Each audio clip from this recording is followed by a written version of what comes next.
यथार्थ एकनाथी भागवत अध्याय 7 भाग 3. म्हणून अवधूत म्हणाला, हे नहुषपुत्रा पुरुषसिंहा, आता गुरुची लक्षणे सांगतो. तर हे चतुरा, ती तू श्रवण कर. ज्या गुरुचा जो जो गुण होता तोच मी निश्चितपणे शिकलो. ते कसे ते मी सारे सांगतो. हे राजा, ते नीट लक्ष देऊन ऐक. ते गुरूंचे लक्षण ऐकण्यासाठी यदूने साऱ्या अंगाचे ज्ञान कान केले आणि अर्थामध्ये मन घालून तो लक्ष देऊन ऐकू लागला. शब्द मागे टाकून तो शब्दांच्या अर्थामध्येच शिरत होता. सर्व विकल्प सोडून नम्र झालेला तो राजा जो विषय ऐके तो अंगाने तद्रूपच होत असे. परमार्थामध्ये शांती ही मुख्य आहे. याकरता खरोखर साधकाच्या अंगी ती अवश्य असली पाहिजे. म्हणून प्रथमतः त्या शांतीकरिता मी पृथ्वी हा गुरु केला. पृथ्वी 3 प्रकारे गुरु आहे: पर्वत, वृक्ष आणि भूमी. या तिन्हींचे गुण देहामध्ये धारण केल्यामुळे पृथ्वीचे गुरुपणा आलेला आहे. अंतर्निग्रह करणे ती शांती आणि बाहेंद्रिया निग्रह करणे ती दांती होय आणि द्वंद्व सहिष्णुता ती क्षांती होय. म्हणून शांती हा गुण संपादण्यासाठी पृथ्वीला गुरु केले. अनेक प्रकारचे प्राणी ही पृथ्वी माझी म्हणून तिला झुंबत असतात आणि आपापल्या वृत्तीप्रमाणे व्यवहाराप्रमाणे तिचे अनेक प्रकारचे तुकडे करीत असतात. परंतु त्या जीवांचे निरनिराळे व्यापार पृथ्वी आपणहून चालवीत असते. पण आपली एकात्मता न मोडता ती सदा सर्वदा अखंडच असते असे समज. तसेच योग्यांचे लक्षण असते. तो जरी भिन्न भिन्न कर्म करू लागला तरी वृत्ती सदा अखंड दंडायमान एकरूपच असते. देह हा प्रारब्ध योगानेच चालतो आणि जीव हेही प्रारब्धाप्रमाणेच वागत असतात. हे लक्षात आणून प्रत्येक जीवामध्ये आपलाच आत्मा भरलेला आहे अशी जे भावना धरतात त्या साधकांना द्वंद्वाची बाधा होत नाही. येथे जीवांची पृथ्वीची पूजा केली किंवा मलमूत्रोत्सर्ग करून गांजिली तरी तिला हर्षही होत नाही किंवा वाईटही वाटत नाही. आपल्या शांतीमुळे ती अगदी निश्चळ असते. सर्व प्राणी मात्र पृथ्वीपासून उत्पन्न झालेले आहेत. त्यांनी आपल्या बऱ्या वाईट कृतीने पृथ्वीची पूजाही केली नाही किंवा तिला छळलेही नाही. तर ऐक्यभावामुळे द्वंद्वभावाला मुकून ती निजरूपाने निश्चळच होऊन राहते. त्याचप्रमाणे योगीही प्राणीमात्रांच्या भिन्न भिन्न स्वभावामुळे भीत नाही. सर्व प्राणीमात्रांच्या ठिकाणी त्याची निजात्म भावना असल्यामुळे विषमाच्या ठिकाणीही त्यांचा समभाव असतो. हे राजा, आता तुला पृथ्वीची अद्भुत शांती सांगतो ऐक. तीच शांती साधुसंतांनी धरल्यामुळे ते भगवत तिला पात्र झाले. पृथ्वीवर ती अग्नी पेटवून तिला जाळली किंवा नांगर घालून तिला फाळली अथवा लाथा मारून तिला तुडवली किंवा जीवांनी तिला तोडली व झोडली तरी पृथ्वी तो अपराध मनात न आणता त्या प्राण्यांवर तत्काळ प्रसन्नच होते आणि तेथेच नाना प्रकारची पिके पिकवून प्राणीमात्रांना तृप्त करून सोडते. अशा प्रकारच्या निजात्म शांतीसाठी मी पृथ्वीला गुरु करून घेतले. हे भाग्यवंत राजा, अशी शांती ची अभिनव स्थिती ऐकून घे. हे पहा, एकाने दुसऱ्याचा अपराध केला आणि दुसऱ्याने तो मुकाट्याने सहन करून घेतला म्हणजे त्याने अपराधाची उपेक्षा केली इतकेच. पण तेवढ्यानेच तो शांत कसा म्हणता येईल? ऊस मोडतो त्याला गोड लागतो. त्याला छेदणारे शस्त्रही तो गोड करून सोडतो आणि त्याला पिळले कढवले म्हणजे त्या अपकार करणाऱ्यांना तर तो उत्कृष्ट स्वादच देतो. त्याचप्रमाणे स्वतः दुसऱ्याचा अपराध सहन करून त्यांचे हित करून लागावयाचे ही जगातली खरी व निर्विद्व शांती होय. आपण अपराध सहन करून अपराध्यावर उपकार करणे हे पृथ्वीवरील परोपकारी पर्वतापासून मी शिकलो. पृथ्वीपासून झालेल्या पर्वतांनाही मी गुरु केले आणि त्यांच्यापासून जे शिकलो तेही आता ऐक. रत्नादी पदार्थांचा पर्वत जो संग्रह करून ठेवतो तो केवळ परोपकाराकरिताच असतो. गवत, पाणी किंवा दुसरे अनेक पदार्थ तो केवळ परोपकारी करताच बाळगतो. तो कोणाला या म्हणत नाही व नकोही म्हणत नाही किंवा कोणाला उबगून बाहेर घालीत नाही. याचकाची जी इच्छा असेल ती परोपकार बुद्धीने तो पुरी करत असतो. ग्रीष्म ऋतू संपला की त्याच्यावरील तृणधान्य वगैरे सर्व संपून जाते, पण पर्वत देताना काही मागे सरत नाही. म्हणून परमेश्वरही लागलीच मेघवृष्टी करून त्याला समृद्ध करून सोडतो. दाता जो जो उल्हासाने देऊ लागतो तो तो जगन्नाथ त्याला पुरवठा करीतच असतो. मनात विकल्प ठेवला नाही तर अत्युच्च भगवान अनिवार्य देणारा आहे, परंतु संशयखोर लोकांना भगवान खराखुरा दाता आहे हे खरे वाटत नाही, म्हणूनच त्यांना दारिद्र्य भोगावे लागते. याप्रमाणे पर्वताची उत्पत्ती फक्त परोपकाराकरिताच आहे. परोपकारा वाचून दुसरी कल्पनाच त्याच्या मनाला माहिती नाही. साधकाला खरोखर त्या पर्वतासारखे औदार्य पाहिजे. कायेने, वाचेने आणि मनाने सर्वस्व देतानाही उल्हासच वाटला पाहिजे. नेहमी हर एक काम करताना सर्वांवर उपकार करीत असावे. कोट्यावधी लाभांवर लाथ मारूनही उपकार करण्याविषयी नेहमी तयार असावे. परमार्थाची खरी इच्छा असणारा साधक समोर आलेला प्रत्यक्ष स्वार्थ सोडून परोपकाराकरता अवघड संकटातही उडी घालतो. मूर्तिमंत उपकार जन्मावा किंवा परोपकारच रूपाला यावा, त्याप्रमाणे हा जन्मून उपकारी होऊन राहतो. हे पहा, ऊस जसा अंगच्या गोडपणाने सर्वांवर उपकार करतो, त्याचप्रमाणे योगीही संसारामध्ये राहून गोड वर्तनाने परोपकार करीत असतो. पर्वतातून जसे झरे निघत असतात त्याचप्रमाणे त्याच्यापासून उपकाराचे पाझर फुटून ते निरंतर वाहतच असतात. त्यांना आटावयाचे कधी माहीतच नाही. इतके काय त्याने जगाला उपकारबद्ध करून सोडलेले असते. कृपणपणाची संगत सोडून देऊन पर्वत एकांतामध्ये उपकार करीत राहतो किंवा धैर्यवृत्तीच्या निर्धाराने तो उपकाराची साक्षात मूर्तीच बनून राहतो. खरोखर परोपकारासाठीच मी पर्वताला गुरु केले. आता वृक्षापासून काय शिकण्यासारखे असते तेही ऐक. सर्वांगाने, सर्वोपरी, सर्व काळ आणि सर्वत्र सर्वांच्या पराधीनतेत असावे हेच मी वृक्षापाशी शिकलो. वृक्ष ज्याने लावलेला असतो त्याच्याच तो अधीन असतो असे नाही, तर त्याला तोडावयाला जो तयार होतो त्याचाही तो अधीनच असतो. त्याचप्रमाणे योग्याला पालखीमध्ये बसवले तर तो त्याच्या अधीन होतो, किंवा कोणी सुळावर द्यावयाला चालवले तर तो त्यांच्याही आज्ञेत चालत असतो. देहाची अहंता सोडून दिल्यामुळे योग्याला पराधीनता प्राप्त झालेली असते. विश्व हे सर्वोपरी माझा आत्माच आहे असे समजून सर्वांच्या बोलण्याप्रमाणे तो वागतो. सारे आहे ते मीच आहे असे समजून तो साधकाबाधकाकडे लक्ष न देता त्यांच्या आज्ञेमध्ये राहून संतोषाने वागत असतो. सुखदुःख म्हणून जे जे प्राप्त होईल ते ते प्राक्तनाच्या अधीन असते. सारे लोक हाच आपला आत्मा असे समजून तो पराधीन होऊन वागत असतो. सर्व लोकांमध्ये आपला आत्मा आहे असे पाहू लागल्यावर पराधीनता सहज प्राप्त होते. हीच परमात्मता खरोखर मी वृक्षापासून शिकलो. वृक्षापासून आणखी एक गुण शिकलो. तो कोणता?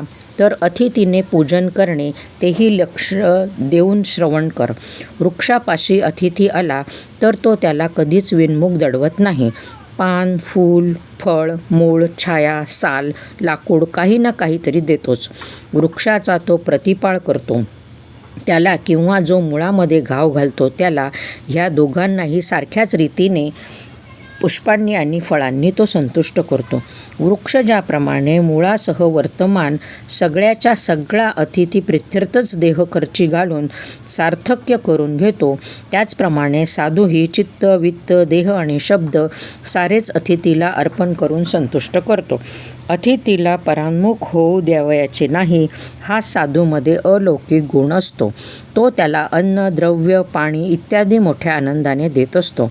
याचक मागावयास आला असता सर्वस्व द्यावे लागले तरीही देऊन त्याला विनमुख जाऊ द्यायचे नाही, हे विचाराने आणि आत्मबुद्धीने मी वृक्षापाशी शिकलो.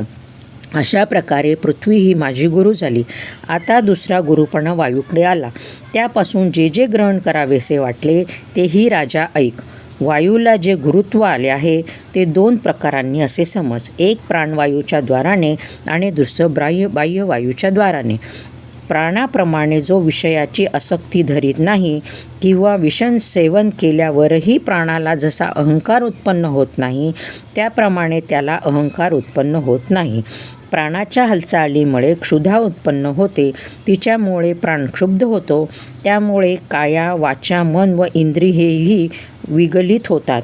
त्या प्राणाच्या रक्षणापुरता कसलाही का आहार मिळेना, तो गोड आहे किंवा नाही याचा खरोखर प्राण काही विचार करीत नाही.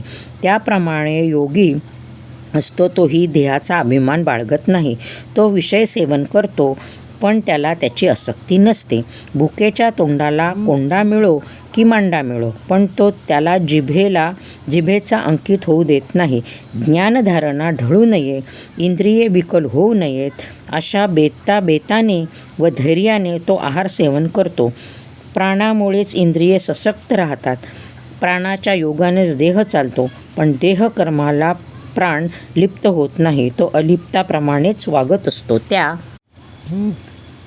प्राणाप्रमाणेच योग्याची स्थिती असते. सर्व करूनही त्याची कोठेच आसक्ती नसते, म्हणून देहस्थितीचा त्याला स्पर्श होत नाही. ब्रह्मादिकांचे देह चांगले म्हणून त्याचे पालन करावे आणि डुकरासारख्यांचे देह नीच म्हणून त्यांना शिरूच नये, असा विटाळ प्राण हा दयाळू आणि समदृष्टी असल्यामुळे मानत नाही. त्याचप्रमाणे योगाचा मनोधर्म हे कर्म उंच आहे किंवा नीच आहे ही भावनाच धरीत नाही. त्याची भावना सर्वत्र सम असल्यामुळे तो हा उत्तम व हा अधम हे मनातच आणत नाही.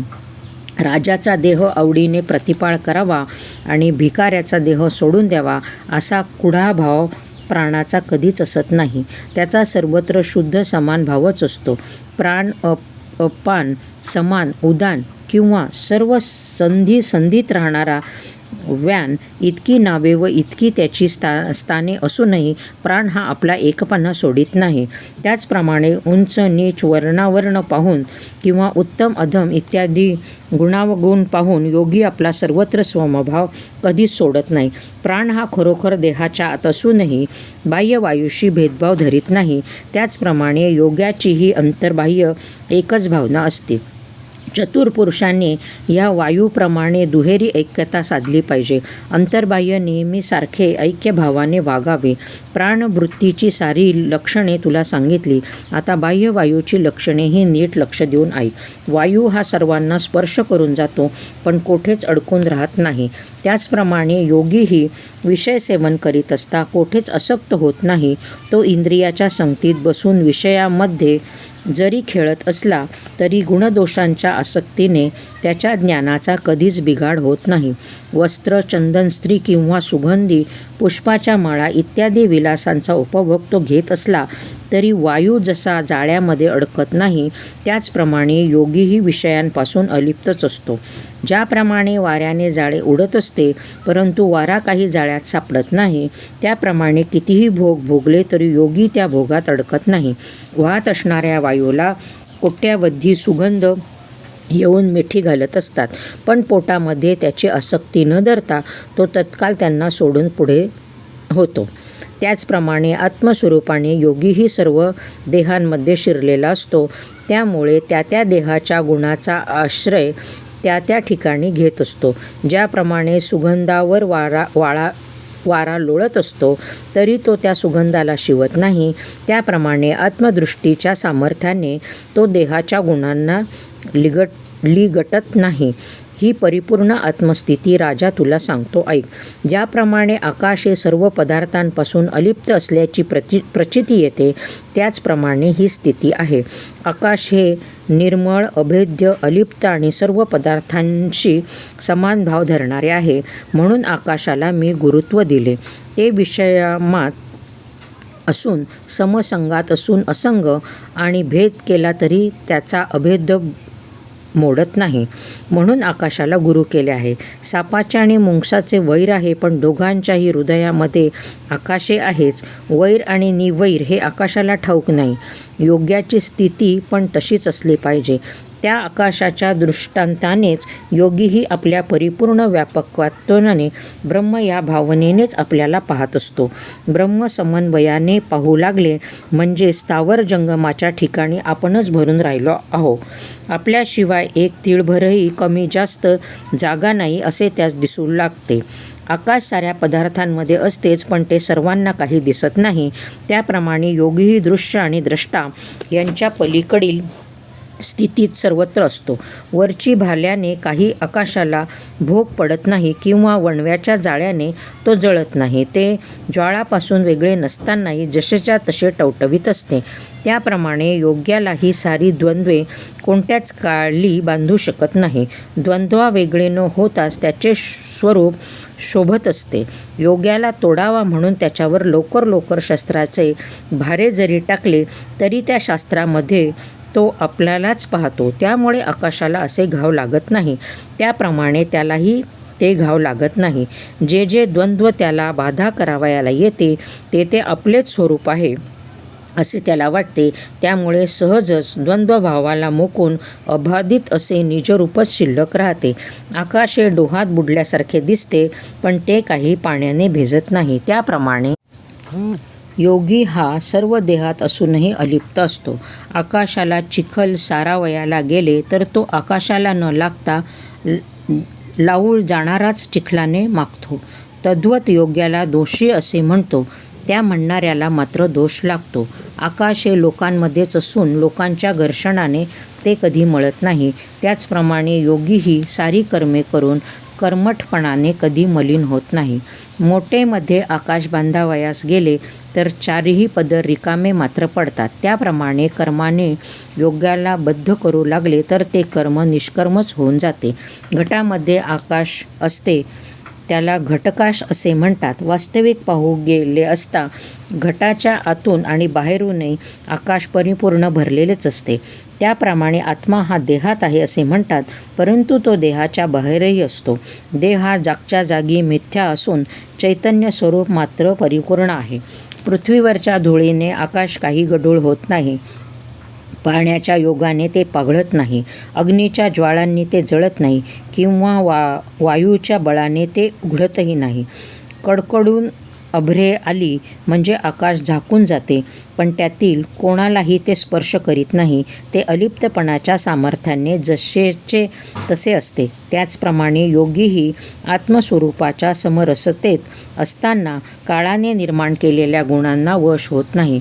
काळाचे सामर्थ्य फार थोर आहे.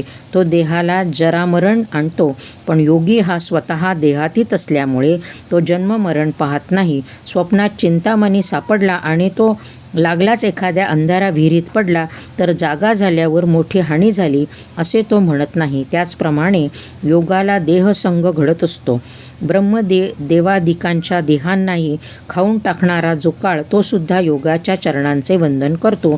कारण योगी हा काळाचाही आत्मा असल्याकारणाने तो स्वतःच काळाचा महाकाळ असतो. वीज आकाशामध्ये कडकडाट करून आपल्या तेजाने आकाशाला प्रकाशित करते, पण आकाश तिच्या आत व बाहेर असूनही तिला लिप्त होत नाही. त्याचप्रमाणे सत्वगुण हा ज्ञानाचा प्रकाशक आहे, पण त्यालासुद्धा कोणी शिवत नाही हे लक्षात ठेव. कारण तो स्वतः शुद्ध ज्ञान स्वरूपच असतो, म्हणून तो वृत्तीज्ञान घेत नाही. सूर्याचा उदय झाला म्हणजे दिव्याच्या प्रकाशाचा काही उपयोग नाही. त्याचप्रमाणे सहज ज्ञान हाती आल्यावर वृत्तीज्ञानाला कोण विचारतो. सत्वाने ज्ञान उत्पन्न झालेले असते, तेही तो आवडीने घेत नाही. किंवा रजोगुण खवळला तरी त्याला कर्मठपणा येत नाही. किंवा तमोगुणामुळे तो क्रोधमोहालाही वश होत नाही. तो ज्ञानाच्या कल्लोळाने व आत्मज्ञानाने आपोआप गुणातीत झालेला असतो. अवधूत म्हणाला, राजकुमारा यदुवीरा, आता उदकाकडे गुरुपण कसे आले ती लक्षणे नीट लक्ष देऊन श्रवण कर. उदकाची लक्षणे पाहिले तर ते स्वभावताच अत्यंत निर्मळ असते आणि त्याच्या अंगच्या धर्माप्रमाणे ते सर्वांना केवळ मधुर आणि कोमल असे लागते. प्राण्यांनी पवित्र व्हावे म्हणूनच तीर्थाच्या ठिकाणी उदकाला पवित्रता असते. योगाच्या अंगामध्येही रात्रंदिवस इतकी लक्षणे असावीत. मळलेल्या अंगाने जे जे कोणी उदकात शिरतात त्यांना ते आपल्या स्वभावधर्मानेच निर्मळ करून सोडते. परंतु मी हे सर्वांचे मळ धुवून काढले असा अहंभाव ते धरत नाही. त्याचप्रमाणे योगीही केवळ भक्तीने भजनी लागलेल्या भाविक लोकांचे कलिकाळजन्य पातकांचा नाश करून गुरुत्वाची अड्यता धरत नाही. त्याला जो कोण भेटतो त्यांच्याशी त्याची वागणूक इतकी कोमल असते की त्याचा प्राण गेला तरी प्राणीमात्राविषयी त्याच्या मनात कठोरता उत्पन्न होत नाही. चकोराला ज्याप्रमाणे चंद्राचे किरण किंवा पक्षाच्या पिलांना जसे त्यांच्या मातेचे पंख किंवा जीवांना जसे जीवन, तशी त्यांची सर्वांची मृदुलता. उदक हे वरवरचा मळ धुवून काढते, पण योगी हा आतील व बाहेरील दोष धुवून काढून अंतर्बाह्य शुद्ध करतो. उदक हे एक वेळच सुखी करते, पण योगी हा सर्व काळ सुख देणारा असतो. उदकाचे सुख ते कितीसे, क्षणभरानंतर लगेचच ते पुन्हा तहान लागते, परंतु योगी आत्मज्ञानाने असा काही तृप्त करून सोडतो की पुन्हा त्या सुखात व्यत्यय म्हणून नाही. उदकाची गोडी फक्त जिभेलाच असते, पण योग्याची गोडी पाहू गेले तर तो साऱ्याच इंद्रियांना तृप्त करून सोडतो. योगाची गोडी एकदा लागली की त्याच्यापुढे अमृताची रुचीसुद्धा कमीच वाटू लागते. ती एका अर्ध्या घटकेमध्ये ब्रह्मदेवाची किंवा इंद्राची पदेसुद्धा पदार्थ करून सोडते. उन्हाने तप्त झालेले लोक उदकापाशी आले असता उदक आपल्या स्पर्शानेच त्यांना गार करून सोडते. योग्याची स्थितीही तशीच आहे. तोही आपल्या स्पर्शाने सर्वांचा ताप दूर करतो. उदकाने ज्याला शांत केलेले असते त्याला पुन्हा ताप हा होतोच, परंतु योगी कृपा करून ज्याला स्पर्श करतो तो त्रिविध तापातूनही मुक्त होतो. योगी ज्याला जीवाभावाने निववितो त्यातला जीव गेला तरी पुन्हा ताप म्हणून होत नाही. तो त्या निवालेपणानेच भिवून जाऊन स्वानुभवाने डुलत राहतो. मेघाच्या मुखातून उदकाचे अधःपतन होते आणि त्याच्या खालती येण्यानेच सारे लोक शांत होऊन त्यांना अन्नदानही मिळते. ज्याप्रमाणे योगाचे खालती येणे म्हणजे या लोकामध्ये जन्म घेणे असते, ते एवढ्याच करिता की श्रवण कीर्तनाने लोक तृप्त करावेत आणि आत्मज्ञानाने त्यांचा उद्धार करावा. पर्जन्याने उदक पाहताच ज्याप्रमाणे सर्व लोक आनंदयुक्त होतात किंवा गंगादिकांच्या दर्शनाने जसे पातकांचे क्षालन होते, त्याचप्रमाणे योग्याचे दर्शनही भाग्याशिवाय होत नाही. त्याच्या चरणाचे जो दर्शन घेतो तो भवरोगापासून मुक्त होतो. त्यांचे दर्शन किंवा स्पर्शन न घडेल तर त्याचे नामस्मरण करावे, म्हणजे तेवढ्यानेही ते नाम संसाराचे मूळ छेदून टाकील. भगवंताचे कीर्तन करावयाचे सोडून देऊन भक्ताचे नामस्मरण केल्याने संसार बंधन कसे तुटेल असे मात्र कधीच म्हणू नये. खरे म्हटले तर देवाला मुळी नामच नाही. भक्तांनी त्याची प्रतिष्ठा करून नामरूपादी सारे विलास त्याला अर्पण केले आहेत. अशी भक्तांनीच देवाची प्रतिष्ठा वाढवली आणि वैकुंठामध्ये आणून त्याला बसवले. आता भक्तांच्या उपकाराने तो वाकून गेल्यामुळे त्याच्या आज्ञेत वागतो.